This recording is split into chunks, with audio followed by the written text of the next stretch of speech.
नमस्कार। बिहार तक में आपका स्वागत है और मैं हूं सुजीत।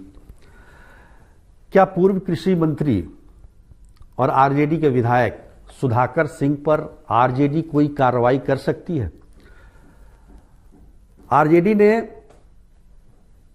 मुख्यमंत्री नीतीश कुमार पर अभद्र टिप्पणी के कारण सुधाकर सिंह को शो कॉज नोटिस तो भेजा और 15 दिनों में जवाब भी उनसे मांगा था। सुधाकर सिंह ने ये जवाब दे दिया है। 30 जनवरी को ही उन्होंने अपना जवाब प्रेषित कर दिया, लेकिन जो जवाब आया है उससे देखकर तो यही लगता है कि जब प्रश्न ही ठीक नहीं पूछा गया हो शो कॉज नोटिस में, तो फिर जवाब तो ऐसा ही आना ही था। अब देखिए सुधाकर सिंह ने क्या नहीं कहा मुख्यमंत्री नीतीश कुमार को, शिखंडी तक कह दिया और तमाम तरह के सरकार पर हमले किए। ये ठीक है, किसानों को लेकर ही ये हमले किए गए थे, लेकिन जो शो कॉज नोटिस दिया गया सुधाकर सिंह को, अब्दुल बारी सिद्दीकी पूर्व मंत्री और आरजेडी के नेता के द्वारा, तो उसमें कोई स्पेसिफिक बात ही नहीं थी कि किस आधार पर शो कॉज नोटिस दिया जा रहा है। शो कॉज नोटिस देने का एक ही आधार बनाया गया कि आपने महागठबंधन के ऊपर टिप्पणी की है, सहयोगी दलों पर टिप्पणी की है, और ये जो राष्ट्रीय अधिवेशन हुआ था आरजेडी का अक्टूबर में, उसमें जो प्रस्ताव पारित हुआ था उसका सरासर उल्लंघन है। और उसी का जवाब सुधाकर सिंह ने अपने अंदाज में दिया है और स्पष्ट तौर पर कहा है कि हमने किसी भी प्रस्ताव का उल्लंघन नहीं किया है। उन्होंने कहा है, जो आपको मैं पढ़ के सुना दूं उनके पत्र में, ये सिद्दीकी साहब को लिखा गया पत्र है। आपके द्वारा भेजे गए नोटिस में यह बात रेखांकित की गई है कि मेरे द्वारा बिहार के मुख्यमंत्री श्री नीतीश कुमार के संदर्भ में की गई किसी टिप्पणी से राजद के राष्ट्रीय अधिवेशन में पारित प्रस्ताव का उल्लंघन हुआ है। हालांकि मेरे किस बयान से इस निष्कर्ष पर पहुंचा गया है, नोटिस में इसका कोई जिक्र ही नहीं है। जैसा कि हम पहले कहते रहे हैं कि इस प्रकार के नोटिस का क्या मतलब है, जिसमें आप जवाब जो चाहते हैं तो सवाल करेंगे तभी तो जवाब आएगा।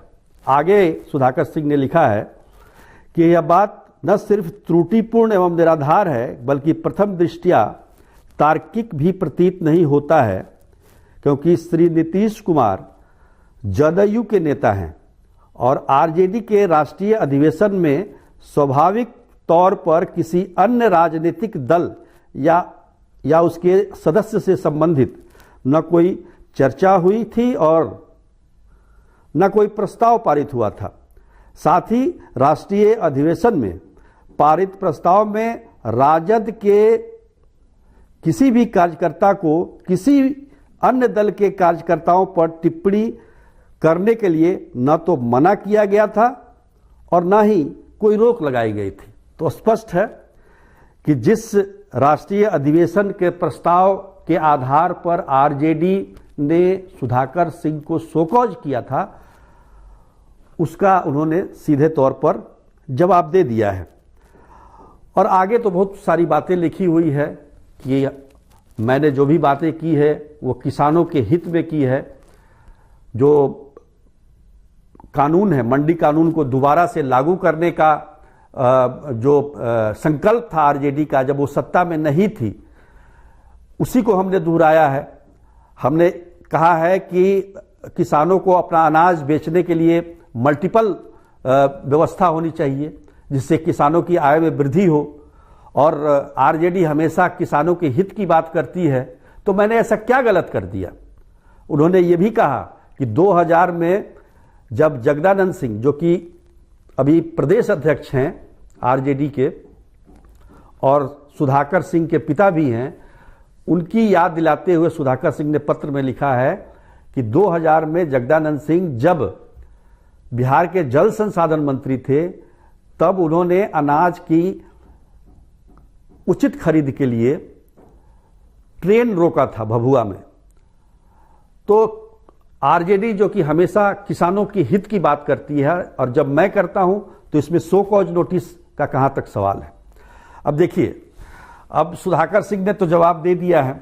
काफी हंगामा हुआ था, आपको याद है कि 31 दिसंबर को एक इंटरव्यू में उन्होंने नीतीश कुमार को पर अभद्र भाषा का इस्तेमाल किया था। एक बार मैंने कहा भी है, बार बार उसको कहा नहीं जा सकता है। उसके अलावे भी कई बार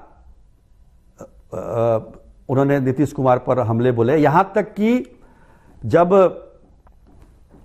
उन्हें सो कॉज नोटिस हो गया था उसके बावजूद वो सरकार पर बोलते रहे। चूंकि आरजेडी सरकार में हिस्सेदार है, महागठबंधन की सरकार है, और सुधाकर सिंह किसान के हितों की बात करते हैं, तो निश्चित तौर पर जो शीर्ष में नेता बैठे हुए हैं आरजेडी के, वो अपनी ही सरकार पर जो हमले अपने ही विधायक के द्वारा जो किए जा रहे हैं उसको कतई वो हजम नहीं कर पाते होंगे, और इसलिए ये एक तरीके से सोकॉज नोटिस भेजने का ड्रामा किया गया। अब इसमें क्या कार्रवाई हो सकती है जब उन्होंने जो प्रस्ताव है आरजेडी का उसका कोई उल्लंघन ही नहीं किया है, और ना ही उस प्रकार का सोकॉज में कोई प्रश्न पूछा गया है जिसका वो जवाब दें। वो खुद लिख रहे हैं, उन्होंने कहा कि मैंने पूरा का पूरा वीडियो रिकॉर्डिंग राष्ट्रीय अधिवेशन का देखा, मुझे कहीं से भी ये सब चीजें दिखाई नहीं दी। तो साफ है, अब तो अब्दुल बारी सिद्दीकी ने भी कह दिया है कि इसका निर्णय अब राष्ट्रीय अध्यक्ष लालू प्रसाद यादव करेंगे। अब लालू प्रसाद यादव तो सिंगापुर में हैं, वो कब पटना आते हैं, कब क्या कार्रवाई होती है, लेकिन जो बातें मुख्यमंत्री नीतीश कुमार के लिए कही गई